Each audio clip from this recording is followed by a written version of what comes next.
la pupila asombrada que descubre cómo apunta. Soy todo lo que se junta para vivir y soñar. Una mirada lo dice todo. Debo dejar la casa y el sillón. La madre vive hasta que muere el sol. Y hay que quemar el cielo si es preciso, por vivir. Por cualquier hombre del mundo. Por cualquier casa. La era está pariendo un corazón. Silvio Rodríguez la compone tras aquel 15 de octubre de 1967 en el que Fidel hace una comparecencia en televisión para informar, para confirmar la caída de Ernesto Guevara, el Che, en Bolivia. Con ese espíritu permanentemente guevariano, emprendemos esta aventura que lleva por santo y seña a la pupila asombrada. Aquí, tú lo sabes, donde eres, bienvenida, bienvenido y también viceversa. Nos parece a nosotros de todo punto imposible, nos parece técnicamente imposible y nos parece en la realidad imposible organizar todo esto sobre una base falsa. Se puede hacer muchas imitaciones, pero es imposible hacer una imitación de lo que constituye casi los rasgos más sutiles de la personalidad, del gesto, de todas las cosas, la fisonomía de una persona. Y analizando todos los antecedentes, todos los detalles, todos los aspectos, diario, fotografía, noticias, la forma en que se produce la noticia, toda una serie de datos. A nuestro juicio era técnicamente imposible fabricar esas pruebas.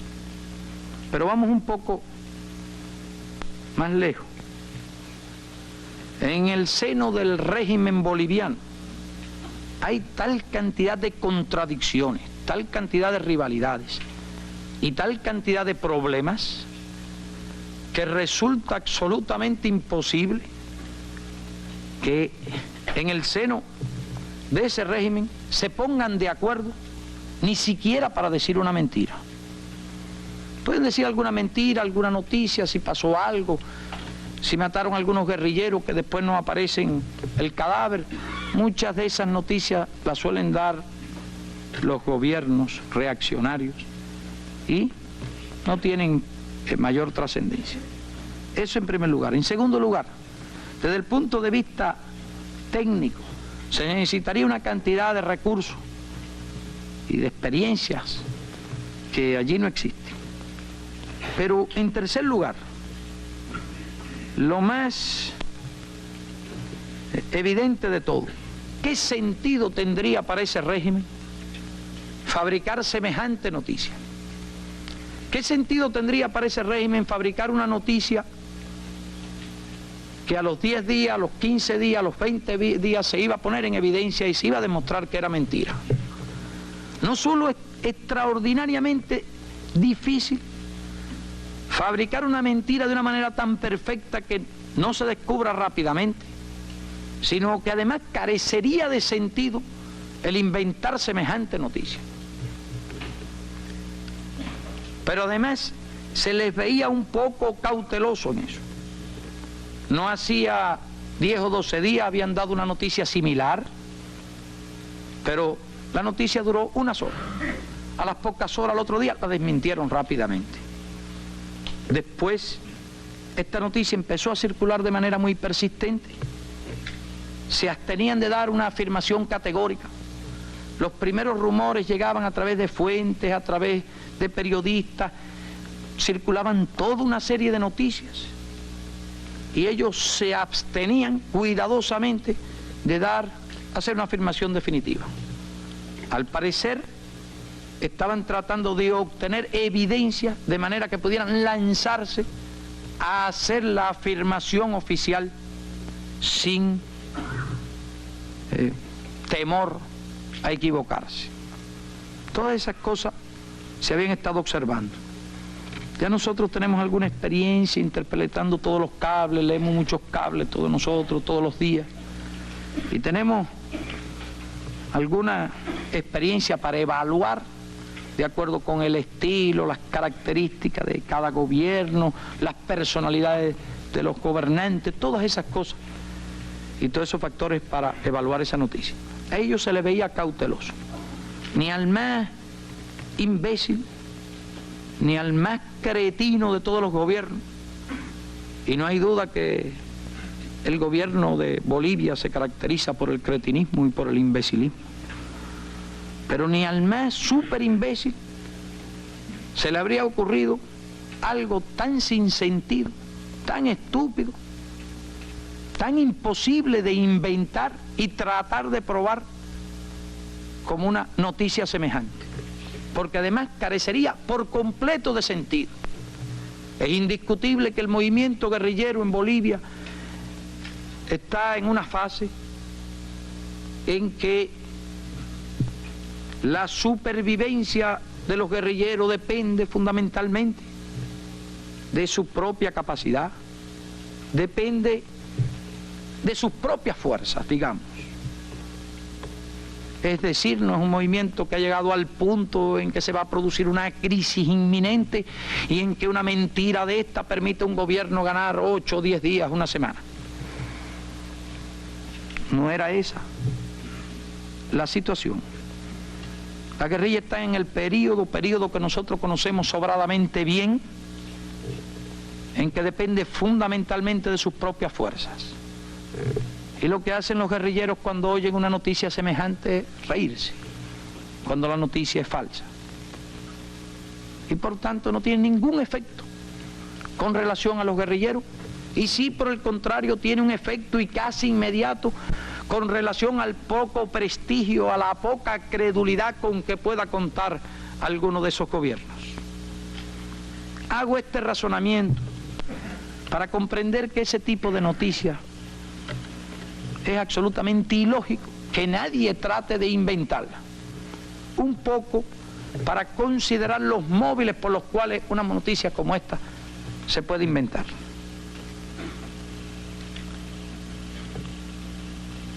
Es decir, que el móvil no es posible. Y la coincidencia del diario, el contenido del diario, la zona donde el diario habla, donde están, las fotografías que no entrega el gobierno, sino que toman los periodistas. Toda una serie de características nos permiten haber llegado a la conclusión absoluta de que la noticia es amargamente cierta.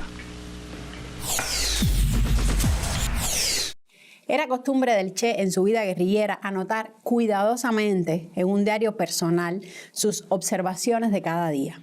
En las largas marchas por terrenos abruptos y difíciles, en medio de los bosques húmedos, cuando las filas de los hombres, siempre encorvados por el peso de las mochilas, las municiones y las armas, se detenían un instante a descansar, o la columna recibía la orden de alto para acampar al final de la fatigosa jornada, se veía al Che, como cariñosamente lo bautizaron desde el principio los cubanos, extraer una pequeña libreta y con su letra menuda y casi ilegible de médico, escribir sus notas.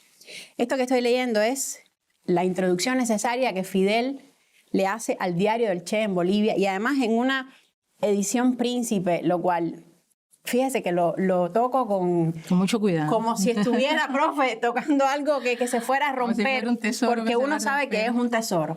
Y ya estoy, a partir de esta introducción también necesaria, presentando a nuestra invitada de hoy, Mercy Ruiz, Premio Nacional de Edición del año 2020. Hoy dirige Ediciones ICAI, pero está aquí con una obra editorial obviamente impresionante, pero está aquí por un episodio de... Bienvenida, profe. Bueno. A la pupila. Un gusto. Usted está aquí la hemos traído, le hemos pedido que converse con nosotros por un episodio, honestamente, que le envidiamos con mucho cariño, pero haber tenido esa participación que usted tuvo para que esto existiera, sí. Es algo realmente... Vaya, sí. Que igual, hay que cuidar como un tesoro, como mismo tratábamos el libro. Claro. Entonces yo quisiera que usted viajara en el tiempo con nosotros hasta ese año 1968 y nos contara qué pasó en su vida, quién es usted en ese momento y cómo se va a ver involucrada con esto que tenemos aquí. Bueno, mira, en primer lugar quería decirte que me siento muy feliz, muy satisfecha en estar aquí en este programa. Este es un programa que yo he seguido muy de cerca. Profe, nos honra con decirnos eso. Muy de Gracias, cerca muy amable. porque me parece que tiene un contenido excelente y además tiene una propuesta audiovisual muy interesante. Gracias. Realmente. Entonces lo sigo. Tuve la oportunidad de decírselo a Iroel varias veces porque Iroel, además de que teníamos relaciones de amistad, también teníamos relaciones profesionales, porque ustedes todos saben que Iroel fue además un excelente editor. Entonces estoy doblemente satisfecha también porque me has convocado a conversar sobre la edición o la primera edición del Diario del Che en Bolivia en 1968 y con esto, bueno, pues voy a rememorar uno de los hechos más trascendentales de mi vida. ¿Qué edad usted tiene en ese momento, profe? Yo tenía en ese momento 20 años. O sea, el diario nos convocan finales de mayo, nos cogió en mayo, junio, en la edición, o sea, en el trabajo de la edición. Yo tenía exactamente 20 años. Y había comenzado a trabajar en el Instituto Cubano del Libro, que en ese momento no era cubano, era Instituto del Libro solamente, el año anterior, o sea, en la fundación del Instituto del Libro, que fue en 1967, pues bueno, yo participé también como fundadora en el instituto, aún con esa edad. ¿Cómo se entera usted de esta misión? A ver, me llamaron a la casa y me dijeron que me iban a buscar en alrededor de 1 hora o 2 porque íbamos a enfrentar una misión muy especial. También me dijeron, por favor, toma alguna ropa, o sea, ten algunas ajuares. Sí, prepárate que el viaje que no es para un día. Largo. Exacto. Yo dije, pero bueno, es un trabajo voluntario, ¿qué tipo de ropa? No, ropa cómoda. Me acuerdo que esa fue la oración. No sabíamos a qué íbamos. Al cabo de la media hora, algo así, arribamos a una casa que estaba en Miramar. Hay alguien que recuerda que fue la calle 26 entre primera y tercera. Yo realmente la dirección nunca la tuve muy clara, pero sé que es una casa en Miramar. Bien, se parqueó el auto, me bajé y cuando entro a la casa encuentro que había otros compañeros. Y ahí entonces confluimos 5 editores, 3 diseñadores y un mecanógrafo. Los editores éramos Alfredo Sicre, Elena Rodríguez, Antiochis Crespo, Anolan Águila y yo. Y los diseñadores eran Tony Évora, que fue un gran diseñador gráfico en esa etapa, y después también Rodolfo Martínez y Esteban Ayala. Los 3 eran estrellas en el campo del diseño editorial. Bueno, nos sentamos, era una gran sala, era una casa. Hasta ese minuto nadie sabía para qué estábamos allí. ¿Para qué estábamos allí? Cuando al fin, bueno, irrumpieron el presidente de la República, Osvaldo Ortigoz, Barbarroja, o sea, Manuel Piñero, y Rolando Rodríguez, el presidente del Instituto del Libro. Con las palabras exactas yo no te puedo decir cómo nos informaron de lo que iba a pasar. O sea, sí nos dijeron, ustedes han sido seleccionados para una misión sumamente importante, pero también sumamente secreta. Ustedes no pueden tener contacto con su familia. Va a haber informaciones a través de otras personas que van a saber cómo están ustedes, pero ustedes no pueden tener contacto absolutamente con más nadie. Y entonces creo que fue Rolando el que dice, la misión es que ustedes van a ser los editores del Diario del Che en Bolivia. Y ahí a mí me saltó el corazón de una manera tremenda y nos miramos. Yo creo que casi que nos echaran. ¿Cómo que el Diario del Che en Bolivia? Estamos hablando que la noticia de la muerte de Che había sido en octubre del año anterior. 5 meses anteriores o 6 meses anteriores. ¿Cómo que en Cuba el Diario del Che? Bueno, fue algo para nosotros realmente impresionante. Entonces, ustedes van a empezar a trabajar en ese. Este diario tiene que estar terminado en una fecha muy cercana, muy cercana. El reloj era importante. El reloj era muy importante, o sea, ustedes van a trabajar en condiciones de muchas horas de trabajo, incluyendo madrugadas, noches. Aquí no va a haber horario, inclusive a partir de este momento vamos a empezar a trabajar ya. Yo creo que era un horario tarde-noche, porque yo creo que ya estaba oscureciendo.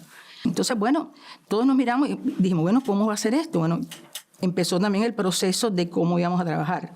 Vamos a trabajar por parejas, o sea, se va a hacer una edición que ya tiene ya conformado un criterio de cómo va a ser la edición, y ustedes van a trabajar la edición y los diseñadores van a trabajar el diseño, algunos van a hacer el diseño interior, otros van a hacer la cubierta del libro. ¿Qué es esta que tenemos aquí? Esta cubierta que en realidad es la de Rodolfo Martínez. Porque bueno, Ayala hizo el diseño interior, Esteban Ayala, que fue un diseñador también espectacular, hizo el diseño interior y ellos dos. Y los editores nos dividimos en parejas. A mí me tocó la pareja mía era Rolando. Rolando Rodríguez. Rolando. Y cuando había mesas, o sea, había como un comedor adjunto, o sea, inmediatamente a la sala donde estuvimos, donde ya estaban las mesas, las sillas, en fin, había condiciones como de trabajo. Y cuando se divide, eran ejemplares, eran cuartillas mecanografiadas a partir de las copias fotostáticas del diario. Pero estaban ahí también las copias fotostáticas. Sí, se podía cotejar entre eso que se había mecanografiado. Estaban así. Cuando dividimos el diario, nos toca a la pareja de Rolando y a mí la primera parte. Y cuando yo abro... ¿Qué incluía la primera parte? Veo que la introducción es nada más y nada menos que de Fidel Castro. Y ahí me dio a mí como que vaya, ya era la cumbre de la felicidad y de... ¿Cómo y de la responsabilidad? Exacto. Yo decía, ¿cómo yo voy a poner... Exactamente. ¿Cómo yo voy a tener en mis manos algo que acaba... Porque además lo acababa de escribir. Lo acababa de escribir. Exactamente. Yo realmente dije, bueno, pues nada, adelante. Yo estaba embarazada. Sí, pero yo voy a dejar la historia ahí, con su permiso. Bueno, ok, dale. Porque ya usted va a seguirle poniendo... las emociones. A seguirle poniendo emociones a esto, y entonces tenemos que tomarnos un respiro porque tenemos la responsabilidad de comunicar. Vamos a ver un material que nos ayude a complementar toda esta historia. ¿Cómo no? Y regresamos en unos minuticos, profe. Gracias. Adelante. Cuba recibe clandestinamente copia del diario que el Che Guevara escribió en su campaña guerrillera en Bolivia. El gobierno cubano prepara una urgente y masiva publicación.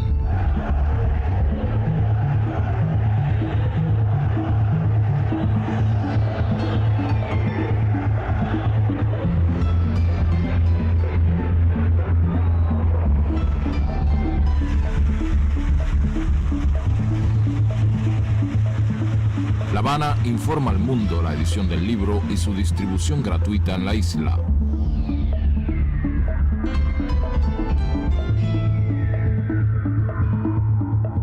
Editoras internacionales reciben copia del texto para su inmediata difusión.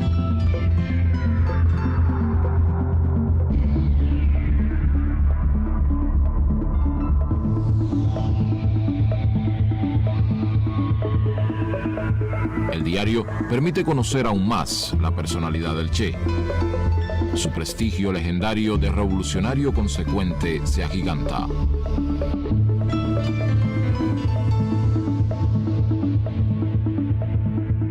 El 7 de octubre de 1967, último día de sus anotaciones, su columna guerrillera está reducida a solo 17 hombres y en una situación desesperada.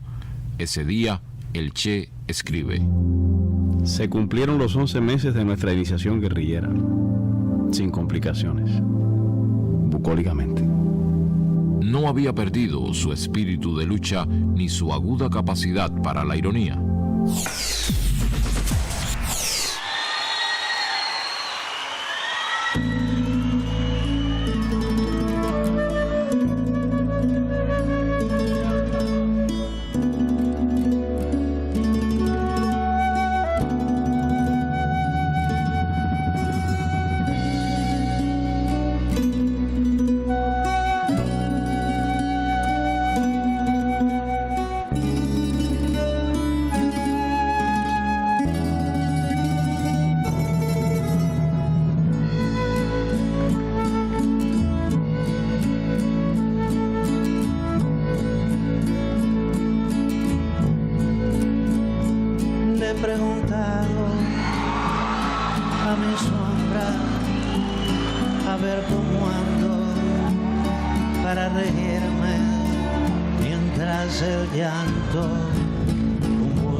dice que reírse es ver los llantos como me llanto y me he callado desesperado y escucho entonces la tierra llora. La arena está pariendo un corazón, no puede más, se muere de dolor y hay que acudir corriendo pues se cae el porvenir. La arena está pariendo un corazón, no puede más, se muere de dolor y hay que acudir corriendo pues se cae el porvenir. En cualquier selva del mundo, en cualquier calle.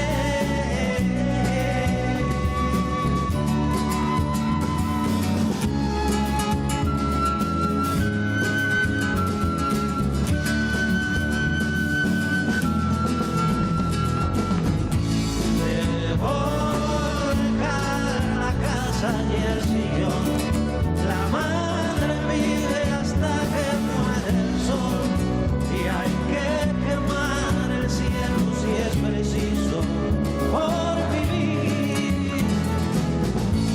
Se volca la casa y el sillón, la madre vive hasta que muere el sol y hay que quemar el cielo si es preciso por vivir.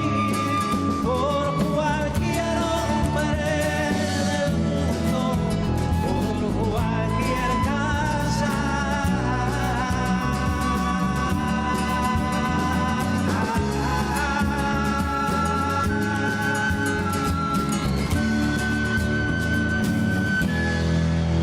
Por cualquier casa.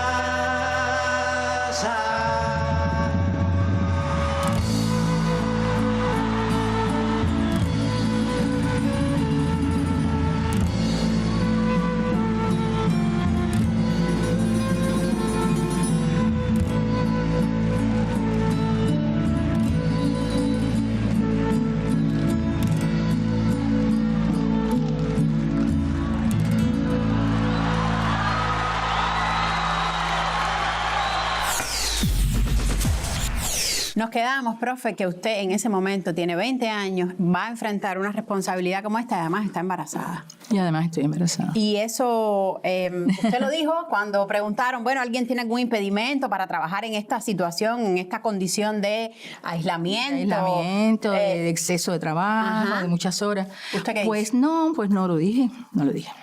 Claro que no. ¿Tú te imaginas que yo me fuera a perder tener en mis manos los originales del Che? Pero además entonces, cuando me entero de que también iba a ser yo la que revisara la introducción necesaria, imposible. Quizás se pudo en algún momento pensar que había sido algo de irresponsabilidad. Por mi parte, porque realmente yo tenía casi 3 meses de embarazo. Las compañeras, muchachitas, sí lo sabían y me lo decían. Y yo les decía, yo no voy a decir nada, mami, yo me siento perfectamente bien. En realidad, yo me había sentido muy bien. Después sí ya tuve otra situación en medio de la revisión del trabajo. Pero bueno, pero en ese momento yo estaba perfectamente bien, yo trabajaba, yo no dije nada, absolutamente. Entonces comenzó el trabajo. ¿Y cómo fueron esos días? ¿Cómo fue esa labor ya de coser? Esa fue una labor increíble porque todos estábamos muy emocionados, pero como tú me dijiste ahorita, sintiendo que teníamos una altísima responsabilidad en lo que estábamos haciendo. En el caso del diario, se había dado la indicación de que no se podía hacer absolutamente ningún cambio ni ortográfico ni gramatical. Tal como el Che lo escribió, tal así ustedes lo... Así mismo se mantuvo toda la ortografía, la gramática, la sintaxis, todo lo que él decía, que por supuesto había cosas que no eran correctas, pero se mantuvo. Eso fue una indicación de que lo del Che había que mantenerlo exactamente igual. Y lo resolvieron con pies de página. Exactamente.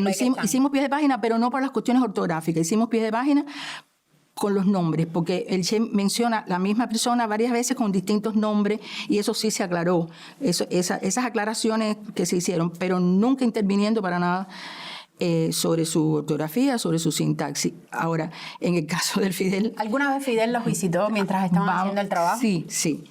A ver, a los pocos días de nosotros, creo que a los 2 o 3 días, él visitó la casa. Pero nosotros no estuvimos presentes. O sea, los compañeros de la seguridad nos aislaron al grupo completo, al piso superior donde dormíamos. Y él visitó la casa, pero no tuvo contacto con nosotros. Visitó la casa por razones que yo no sé. Estaba con Rolando y con otras personas más que estaban abajo, en la parte de abajo de la casa. Esa fue la primera vez. Ahora, ya la segunda vez sí había avanzado el trabajo. Y ya él tenía en sus manos la revisión, el resultado de la revisión. Nos avisan de que Fidel viene, pero entonces él nos manda a buscar. Nos manda a buscar, bajamos todos, lo rodeamos. Él estaba en el lugar del trabajo, donde estaban las mesas de trabajo, no en la sala. Se paró en las mesas, donde estaban las mesas de trabajo. Venía con un original en la mano y pregunta, ¿quién revisó mi introducción? Y yo pensé que iba a ser Rolando, claro, que había estado conmigo, ¿no? Y Rolando dice, ella. Y me señala. Y yo, te lo juro que me quería morir. Digo, ay, Dios mío. Dice, a ver, quiero conversar contigo, me dijo. Tú me has hecho correcciones de puntos, de comas, que me parecen muy bien. Ahora, hay algunas cosas, y las tenía así como en un círculo, que sí yo no entiendo por qué tú me las cambias. Porque ahí sí era nada más y nada menos que el uso del gerundio. Siempre gerundio es algo, el gerundio es algo que los editores tenemos, pero que eso no lo maneja todo el mundo, porque es como tú usas el gerundio después de un verbo, ¿no? No le está explicando gramaticalmente, mire el gerundio, exactamente, se utiliza, no puede utilizarse con la acción posterior al verbo principal, hay que usarlo con simultaneidad o con anterioridad. Y él no me entendió nada, pero además yo se lo expliqué muy mal. Te lo estoy explicando a ti de una manera, pero a él no se lo expliqué así, se lo expliqué mal, porque estaba muy nerviosa realmente. Y entonces me dice, y si yo lo dejo como yo lo tenía, cambia en algo el contenido, no se entiende. Digo, no, comandante, se entiende. Pero vamos a hacer una cosa. Claro, porque haberlo cambiado implica que hay que cambiar la oración. Hay que cambiar la oración. Yo se la había casi que cambiado. Claro. No se la había cambiado, se la había señalado como que un error.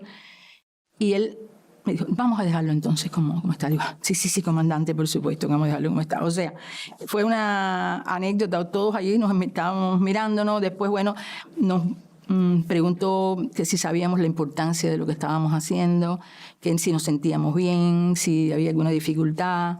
En fin, se preocupó mucho por nosotros y esa visita fue así, algo increíble para mí y para todos nosotros. Entonces el diario continuó unos días más, el trabajo de edición. Ya entró la parte del diseño, o sea, cómo se iba a conformar el diseño. Recordemos que en ese momento no había digitalización, ¿no? Todo se hacía manualmente, o sea, los diseñadores tenían que trabajar con unas grandes mesas de dibujo, todo era con papeles específicos. Y bueno, se hizo el diseño, se aprobó el diseño del libro, se aprobó entonces la cubierta, que no la aprobamos nosotros, se llevó a aprobación la cubierta del libro, que es esa cubierta. Y entonces vino otro proceso, que fue un poco más complicado aún, que es el proceso de la fábrica, o sea, de la impresión del diario, que se nos planteó entonces que nos trasladáramos nosotros a la fábrica. Porque, como te digo, en este momento tú terminas editorialmente un libro, lo entregas a la fábrica en un formato digital y no pasa más nada. Claro, hay una fidelidad. Pero en ese momento no. Se mantiene. En ese momento esos originales pasaban por el proceso de galeras, de planas, de segundas planas y de emplane final, que ya era el arte final del libro, que es entonces lo que pasaba realmente a impresión. Todo ese proceso de galeras, planas, no sé qué, se hacía normalmente en las editoriales. En este caso... Ustedes eran la editorial. Nosotros éramos la editorial, pero ¿qué se hizo? Por un problema de tiempo, se pasó el grupo para la imprenta. Sí, levantaron el campamento completo para la imprenta. Esta era la imprenta que en aquel momento era Omega, después fue los Osvaldo Sánchez, que ya hay otras imprentas, una de las imprentas más grandes que había, o sea, se llevaba toda una manzana, estaba frente al Parque Tulipán, ahí en el cerro, es una imprenta muy conocida, en ese momento era muy conocida, se hacían muchas cosas importantes allí. Todo lo que es el parque y toda esa manzana, todo ese perímetro se bloqueó, se tomó, y nosotros, bueno, irrumpimos allí. Te imaginarás trabajar en una imprenta, un grupo, Bueno, hubo que poner literas y colchones, qué sé yo, porque dormíamos allí. Vivieron ahí. Vivimos ahí alrededor de 8 o 10 días más. Yo creo que fue como 8 días más, porque había entonces que esperar las galeras, todo ese proceso del libro, revisarlo en galera, todo ese proceso del libro, revisarlo después en primeras planas, en segundas planas, todo eso con un detalle, porque nuestra consigna o lo que queríamos era que el diario saliera sin ningún problema, sin incluso ningún error. Si ahí descubrieron algún error, ahí mismo lo enmendaron. No, es que hubo un error. Pasó. Cuando ya el libro estaba en arte final y ya iba a plancha, o sea, cuando la plancha y empezaba el proceso de impresión, Rolando se percata de una errata en la introducción de Fidel. Y me llama, me dice, hay tal error, vamos a verlo. Y nos fuimos directamente para el taller de impresión y paramos la máquina. Se paró la máquina, se sacó la introducción, se volvió a hacer la plancha y se corrigió. No me acuerdo cuál era el error, era algún problema que no era un problema nuestro, había sido en el proceso, etc. Entonces se corrigió el error porque queríamos que eso saliera perfecto, lo más perfecto posible, Karen. Entonces, nada, ya yo a la altura de ese momento no me sentía bien, realmente, porque tuve problemas con la presión, o sea, con la presión arterial, y entonces me sentí muy mal, entonces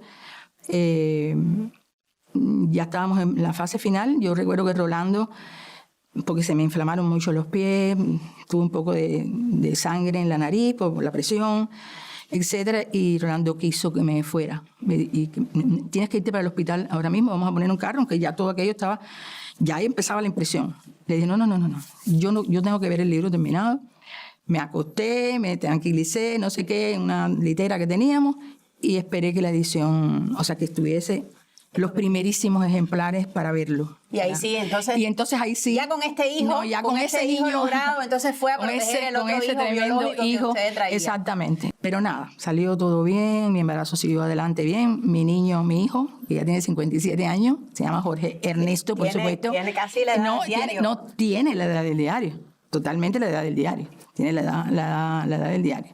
Y nada, mira, te decía al principio, yo decía que uno de los sucesos más trascendentales de mi vida, ¿no?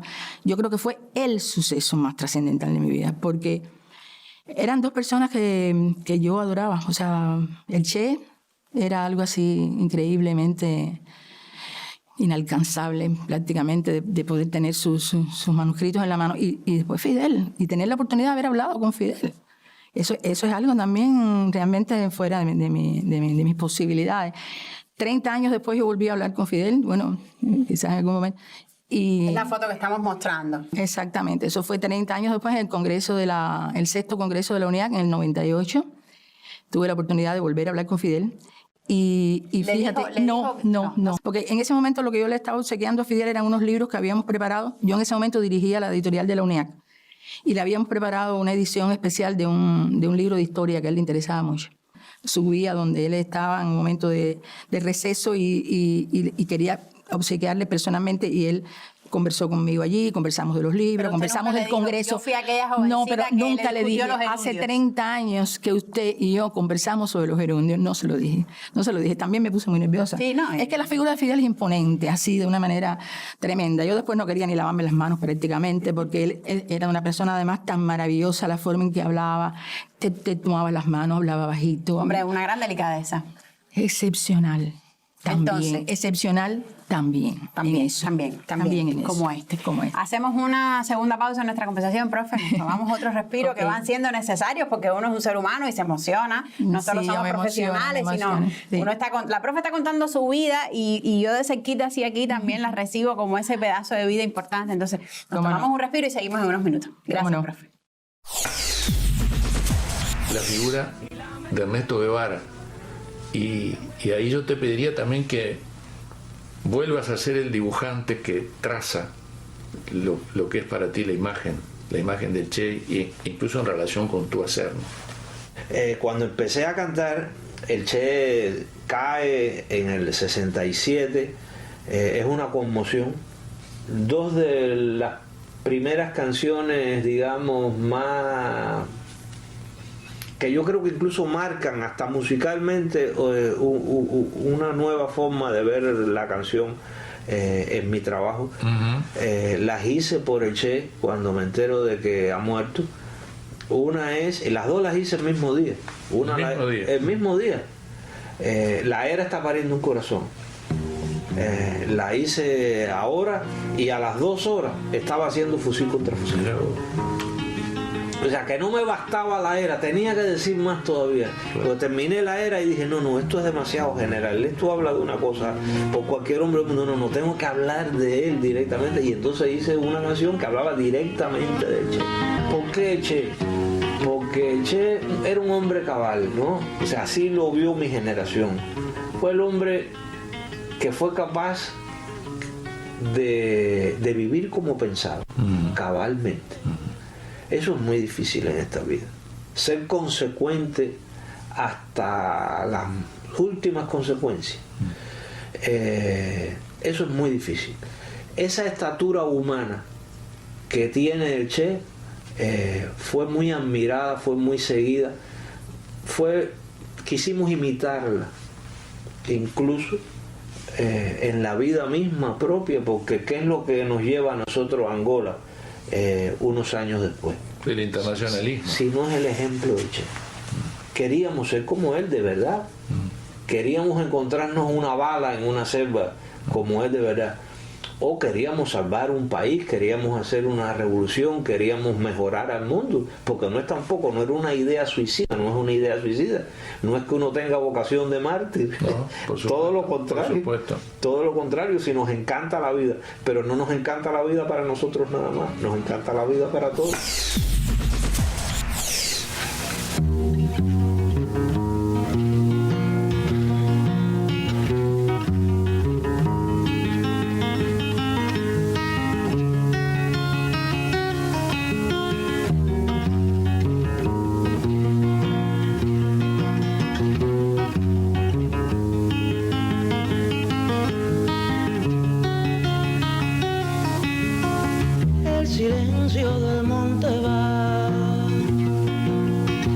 preparando un adiós, la palabra que se dirá, in memoriam será, la explosión, se perdió el hombre de este siglo allí, su nombre y su apellido son fusil contra fusil. Se quebró la cáscara del viento al sur y sobre la primera cruz despierta la verdad.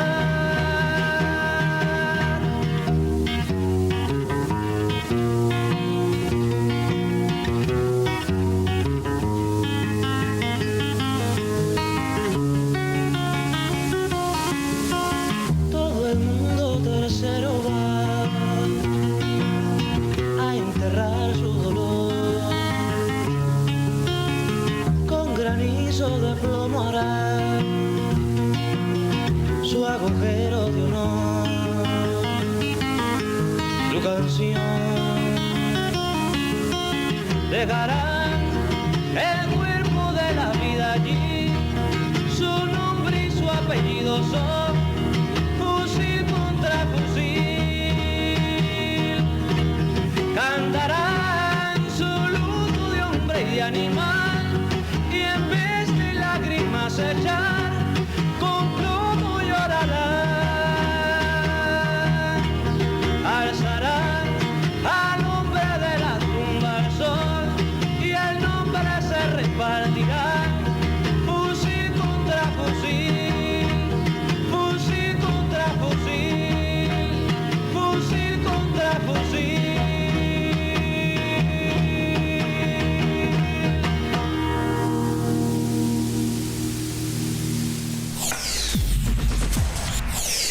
Una de los episodios que cuenta Fidel en la introducción, profe, ustedes lógicamente lo tendrán muy claro, es que fue difícil desentrañar la letra de médico. Bueno, y no solo de médico, sino es un hombre que está escribiendo en condiciones para muy nada adversas, apropiadas, claro. y que para eso se auxiliaron de del conocimiento profundo que va a tener de esa caligrafía su compañera Aleida March. Exactamente. Nosotros para esta entrevista también conversamos con ella, un poco pidiéndole que nos contara ese momento. Entonces ella nos contaba que ella estaba en Trinidad haciendo un trabajo y Fidel la convoca a que venga. Lógicamente ella no sabe para qué, viene para La Habana. Y bueno, ahí...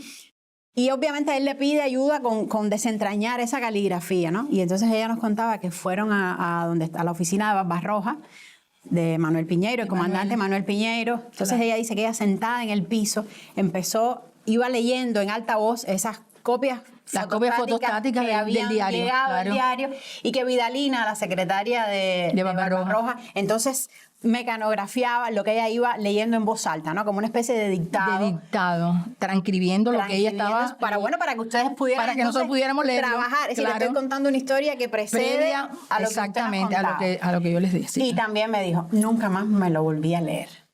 Claro. Porque, bueno, estamos hablando de su compañera, ¿no? Y además, porque es algo tan duro. Me dijo así, es muy duro lo que ese hombre ha vivido. Sí. Y yo hice ese ejercicio, que claro, era una responsabilidad que Fidel estaba poniendo en mis manos, pero nunca más he vuelto a leer el diario. Y la provoco un poco con esta anécdota. Además, le pedí autorización para contarlo.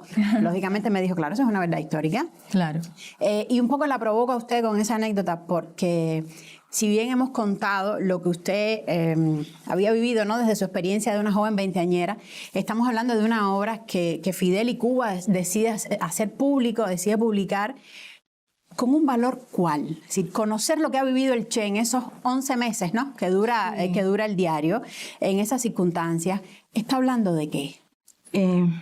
Yo creo que el valor que tiene el diario, su valor intrínseco, en primerísimo lugar es que se le da a conocer a Cuba y al mundo entero las páginas de una guerrilla, las páginas gloriosas de una guerrilla comandada, o sea, organizada y dirigida por una figura excepcional, o sea, por el Che, que puso allí a favor de esa guerrilla todos sus atributos proverbiales, como combatiente, como líder, la valentía. Hay un ejemplo. La valentía del Che es increíble a través de todo el diario. Entonces yo creo que el que se haya podido poner a disposición de Cuba y del mundo esas páginas gloriosas de ese diario o de diario que refleja la guerrilla comandada por el Che es algo muy, muy importante, porque además a partir de todo eso el Che se convierte con esa fuerza de su ejemplo, con esa fuerza enorme de su ejemplo, el Che se convierte entonces en un símbolo, no solamente para Cuba, no solamente para el continente latinoamericano, sino que a partir de todo eso, el Che es el símbolo del mundo, el símbolo de la guerrilla, el símbolo de la lucha. Además, como dice Fidel también en el prólogo, se evidencia claramente en vivo que ese es el camino. O sea, que no se puede estar en la inercia. No es la inercia el camino, es precisamente la lucha. Claro, por distintos caminos, no solamente tiene que ser ese camino, pero hay que tener una lucha. Y ese es el ejemplo que ha dado el diario, o sea, es el ejemplo de la lectura de ese diario, donde se evidencia, ya te digo, los méritos y los valores del Che como símbolo de esa lucha, de esa necesaria lucha de nuestro continente y del mundo en general, porque la lucha no es solamente de nuestro continente, hay muchas luchas también en Asia, en África, en el mundo, en el tercer mundo y en Europa también. Y no importa dónde sea esa lucha, dónde hay una protesta, uno siempre va a ver una bandera siempre con la imagen del Che. Seguro. No importa el idioma, no importa si es en español, portugués o italiano. Pero además, a mí siempre me ha impresionado mucho la repercusión que tiene la figura del Che, sobre todo en los jóvenes. En los jóvenes de cualquier parte del mundo, en los jóvenes de cualquier idiosincrasia, siempre la figura del Che está ahí como paradigma, como ídolo, como ejemplo. A los jóvenes, a los profesionales, en fin, a la gente que lucha, a la gente que madruga, exactamente. Entonces yo creo que ese es el valor que tiene el diario, el ejemplo del Che, y lo que eso significó como baluarte y como ejemplo para las luchas en general. Ese es el valor. Y yo creo que también la introducción, que nunca ha tenido un título mejor que una introducción necesaria. Porque sin esa introducción de Fidel... No se va a comprender. No, muchas de las cosas que el Che expresaba en su diario no hubiesen sido comprensibles. Pero además Fidel hace una explicación con un lenguaje como siempre, ¿no? Un lenguaje muy claro, de qué ocurrió, o sea, qué pasó, por qué fue a Bolivia. Pero también Fidel analiza cuáles fueron las causas del descalabro. De ese fracaso. De ese fracaso. Fueron varias. Yo no las voy a enumerar ahora porque las tengo. Para eso está. Estamos aquí. Este programa también es una invitación a leerlo, si no lo ha leído, y a releerlo. Exactamente, ahí está. Cuenta Fidel también lo que va a pasar en esos 2 últimos días, porque el diario termina el 7. Exactamente. Entonces, además del descalabro, que Fidel lo explica muy bien, bueno, hasta el problema del asma del Che influyó, porque hubo un momento que ocuparon las medicinas del Che. Y tú te imaginas el Che con el asmático que era, también sin medicina. Te estoy hablando ya de la etapa final, porque la guerrilla realmente tuvo un desenlace, o sea, tuvo un desarrollo que el Che mismo consideraba que era normal, que venían las cosas bien. Ya al final es que hubo todos estos descalabros, todas estas coincidencias negativas que atentaron. Y todo eso lo explica muy bien Fidel, muy bien. Y explica, efectivamente, qué pasó en los últimos días. O sea, qué pasó del 7 de octubre del 67... que es la última, exactamente. Después viene la quebrada del Yuro y ya el Che no escribe más. ¿Quién narra lo que pasa después? Fidel, en su introducción necesaria. O sea, narra qué pasó el 8 y qué pasó el 9. El pensamiento de Fidel, con la claridad que lo expone, es absolutamente necesario para este diario. Por eso, ese título, bueno, lo puso él mismo. Una introducción necesaria. Es así mismo. Es una introducción necesaria y es un documento esencial para verlo, también hace un análisis de todo lo que estaba pasando en el continente. También en esa introducción él hace un análisis de lo que estaba pasando en el continente latinoamericano en ese momento y de cómo el ejemplo del Che estaba influyendo en los movimientos que se estaban produciendo y ya prevé lo que iba a suceder posteriormente con esa previsión que siempre ha tenido Fidel. También eso está en la introducción necesaria. Entonces se van a hacer una primera tirada de 250.000 ejemplares. Sí. Ese ejemplar que tú tienes en la mano... forma parte de este ejemplar. Ese ejemplar que yo esperé hasta que estuviese impreso, forma parte de los primeros 250.000 ejemplares. Después hubo una tirada mayor, o sea, de 1 millón de ejemplares, de manera que pudiera llegar. Y estaba previsto también que se publicara en otros países del mundo. Simultáneamente, exactamente. Francia, por eso también era la situación México, de que teníamos que terminar para que simultáneamente se diera a conocer en Cuba y en otras partes del mundo, en México, en Chile, en Francia, en Alemania.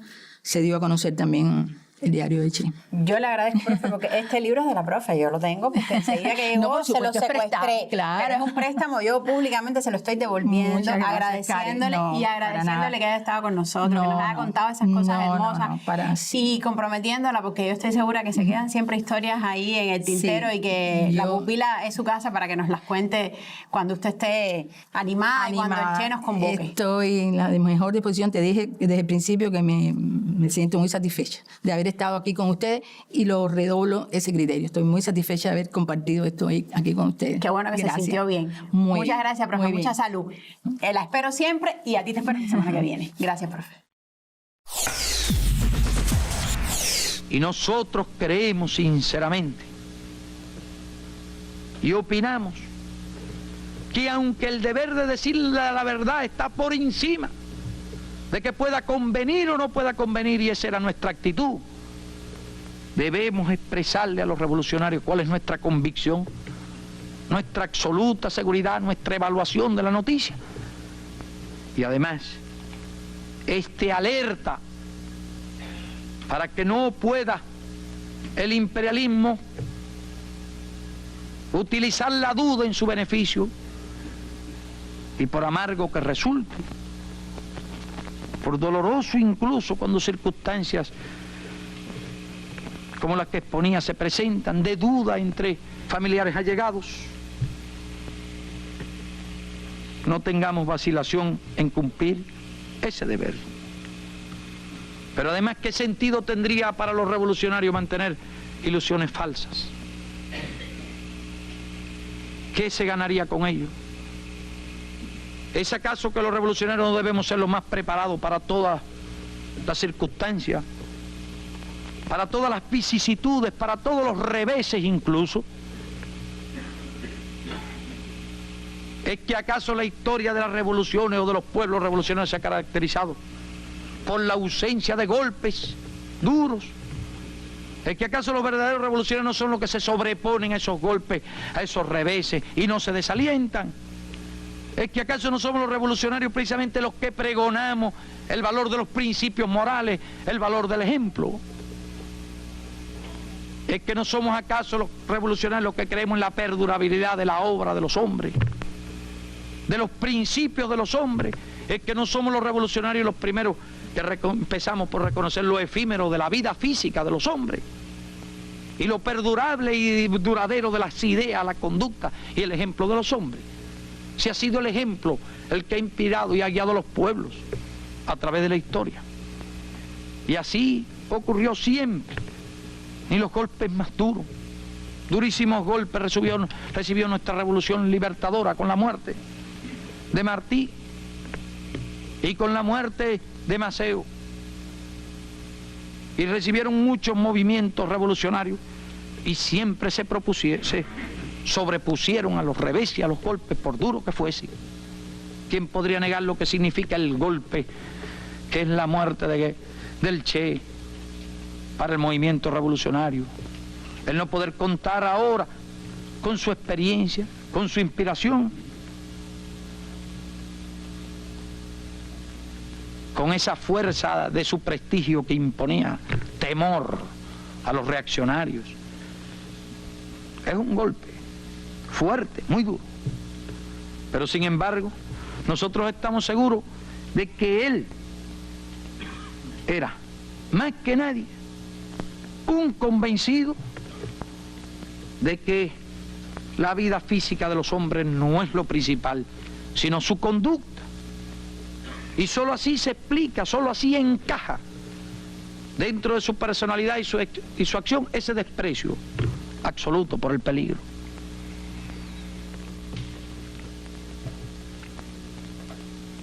Y no debemos perder tiempo, ni permitir que los enemigos de la ideología, enemigos de la revolución,